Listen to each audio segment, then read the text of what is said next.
Legit siya ha, SEC registered, pero ewan ko na lang, kailangan nyo talaga panoorin yung video na to guys. So yung mga ads niya, sabi niya kung pahiramin ka daw niya ng 10,000 pesos, pwede mong bayaran to sa loob ng 3 buwan. And yung kabuuang interest lang daw is 60 pesos. Kung 20 pesos naman, payable in 3 months, 120 pesos.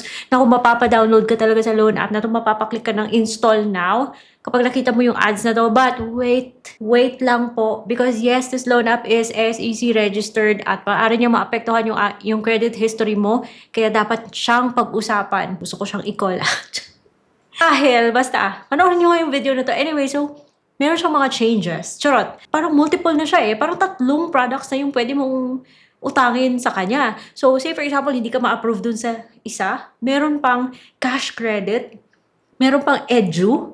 So, parang A, B, or C, multiple choice. May mga nagre-request na reviewin ko daw siya dahil yun nga, ginagamit yung boses ko. Po siya sa Google Play Store, yung mga positive na mga sinasabi. And yung iba naman na sinasabi, buo na daw siya natatanggap. So, guys, panoorin nyo na lang yung video na to about PXT and, well, gisahin natin siya ng husto. So, keep watching. Hello everybody! Welcome back to my channel. It's Ate Red here. Dito pinag-uusapan po natin yung iba't ibang mga online lending platforms. And because yung goal natin is financial literacy dahil malaking responsibilidad po yung pag-uutang. So PXT is an online lending platform na nasa Google Play Store and nasa App Store. It's legit. And by legit, I mean SEC registered. Made a video about it. Nako guys! Dinownload yung video ko at ginamit sa ads niya without permission. Syempre na-offend ako and nag-sorry siya. I got an email and I thought that's it. Tapos na because after all, legit naman siya. Pero inulit niya eh. And imbis na tanggalin niya yung ads niya, patuloy niya pa rin ginagamit. Yung first, ito, yung ninakaw niya. Tapos, naging ganito. So, patuloy niyang binababo yung content ko. And may K ba siya? Talaga bang okay ba yung loan terms niya para gawin niya sa akin to? Ako na yung mag-a-adjust. Wait lang ha. PXT, pwede na ba to? Pasado na ba? Baka gusto niyo rin kunin yung ganitong content ha. And my viewers know. Super thankful talaga ako sa mga followers at sa mga viewers ko na patuloy binabantayan tong content ni PXT. At sila yung nagsusumbong na boses ko ginagamit ni PXT. Previous kong video, ang dami siya yung nagsasabi na mukha siyang okay. Previous kong video, ang dami siya yung nagsasabi na mukha siyang okay. Yung drama nito is that parang every time na naglo-loan ka or every time matapos mo isang loan is parang ini-evaluate ka niya. And magugulat ka na lang bigla na lang sasabihin niya, reject ka. Pero ngayon, kung ma-reject ka, meron pa siyang 2 other products na pwede mong hiraman. Ngayon, dahil na-reject ako dun sa kanyang normal credit, meron siyang edu credit. If you're going to apply for that, you'll be submitting the same information. Anyways, bago tayo mapunta dun sa rates niya, if ever ma-reject ka niya, you will have to wait 14 days bago mag-apply ulit. And depende, kasi topakin din siya, it might require you to resubmit information. So, ganon si PXT. Now, para sa akin, regardless kung saan ka man mapadpad, kung dito ka man sa EduCredit or yung shop credit niya, parang ganun pa rin. Kasi at least from my experience, yung drama niya kasi may advance siyang kinakaltas. Okay lang naman sana magpatong ng interest as long as compliant siya sa kay SEC na rates or at least buo siyang natatanggap. Kasi, well, fine. Payable siya in installments, pero medyo legit siya, pero asal swindler siya eh. So, ito na lang, pag-usapan na lang natin yung latest niyang offer so that you can decide kung dapat niyo siyang lapitan o hindi. And if this bothers you, hay nako, sisihin niyo yung loan app na to. Yung whatever na nasa background ko, pwede niyong i-Shopee. Mura lang yan sa Shopee. Hindi na ako bumibili ng totoong tanim dahil namamatay. Pero sa kaltas ni PXT, say for example, maglo-loan ka ng ganitong amount, kakaltasan niya ng 9%, 13%.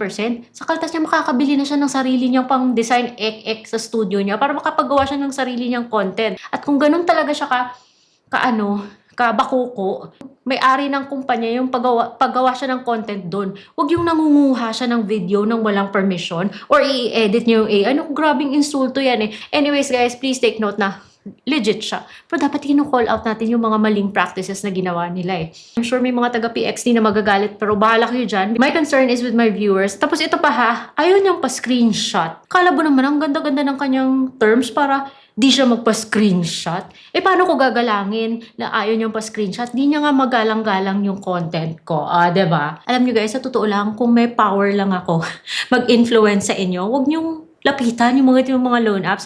Ang daming loan app na mas better kay PXT. Doon kayo dapat Huwag sa mga loan apps na parang sindikato, parang sablay yung mga business practices. Oo nga, legit nga, registered nga, pero napakabastos naman ng marketing. Walang ka-talent-talent, walang ka-originality. Tapos nagnanakaw pa ng content. Anyways, pero kung gusto nyo pa rin talaga, at least you know na itong sa kay PXT, o kailangan ko siyang picturean dito sa isa kong cellphone para lang masilip kung talaga bang nagbago siya. So, ayun, hindi po ako approved dun sa kanyang PXT credit loan, pero meron pa rin akong PXT shop credit. Wow, multiple choices.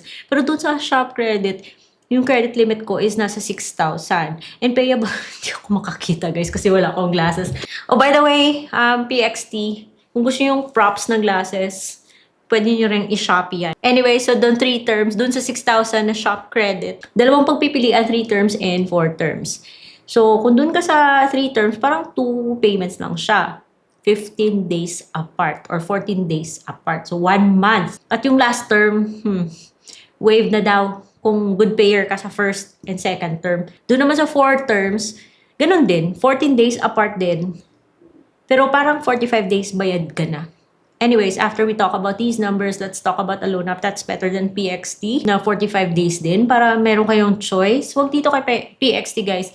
So, doon sa, say for example, uutangan mo siya ng 6,000, i-4 terms mo siya, magbabayad ka ng 2,314 per installment, which is 14 days yung interval. Yung kalalabasan nito, you end up paying 7,000 plus, which I think okay na sana kung wala siyang kaltas. Kaso nagkaltas siya Kakaltasan niya yung 6,000 mo ng 6,660. That's 11%.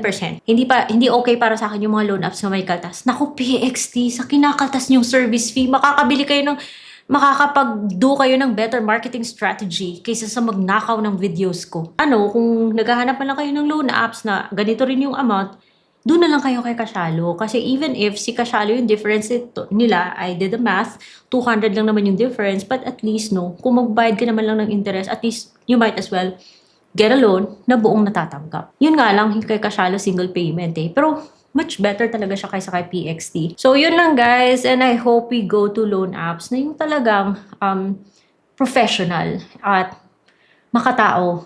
And hindi yung parang niloloko tayo. So ayoko sa mga loan apps na may kaltas. So para sa akin dahil may kaltas siya, may patong, plus ganyan pa yung asal ng marketing niya, no sa loan app na to.